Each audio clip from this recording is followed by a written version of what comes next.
एकनाथ शिंदे यांच्यासोबत गेलेले त्यावेळचे आमदार अपात्र, त्या आधारे निवडणूक आयोगाने राहुल नार्वेकरांचे निर्णय चुकीचे. ठाकरेंचे वकील कपिल सिब्बल यांचा युक्तिवाद. शिवसेना पक्षचिन्हावर उद्या पुन्हा सुनावणी.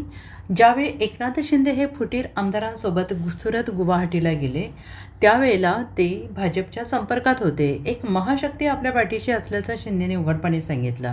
ते सातत्यानं भाजपच्या संपर्कात होते. त्यांचे हे कृत्य म्हणजे पक्षविरोधी कारवाई होती असा युक्तिवाद ठाकरेंचे वकील कपिल सिब्बल यांनी केला. शिंदेंसोबत गेलेले आमदार हे अपात्र असून त्यानंतर विधानसभा अध्यक्ष राहुल नार्वेकरांनी दिलेला निर्णय हा अवैध असल्याचा युक्तिवाद सिब्बल यांनी केला. शिवसेना पक्ष आणि चिन्हावर सर्वोच्च न्यायालयात सुनावणी सुरू झाली असून ठाकरे गटाच्या वतीनं कपिल सिब्बल यांनी युक्तिवाद केला. कपिल सिब्बल यांच्या युक्तिवादावर निवडणूक चिन्ह हे मूळ पक्षाचे असते की विधिमंडळ पक्षाचे असा प्रश्न यावेळी सर्वोच्च न्यायालयाचे विचारलेला आहे.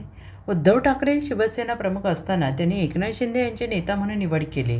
पक्षाच्या घटनेनुसार त्याची माहिती निवडणूक आयोगाला दिली होती असाही युक्तिवाद कपिल सिब्बल यांनी केला. एकनाथ शिंदे यांच्या नेतृत्वाखाली त्यांचे आमदार सुरत आणि गुवाहाटीला गेले त्यावेळी उद्धव ठाकरे यांनी विधिमंडळ गटाची बैठक घेऊन उद्धव ठाकरे यांनी अजय चौधरी यांची गटनेता म्हणून निवड केली होती अशी माहिती कपिल सिब्बल यांनी न्यायालयाला दिली.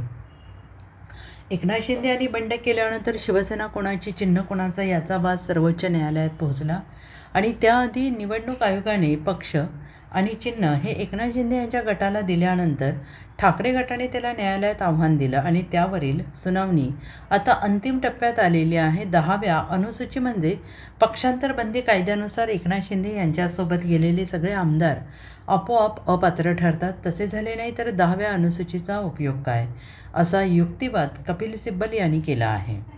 Bureau report, SBN Marathi, Mumbai.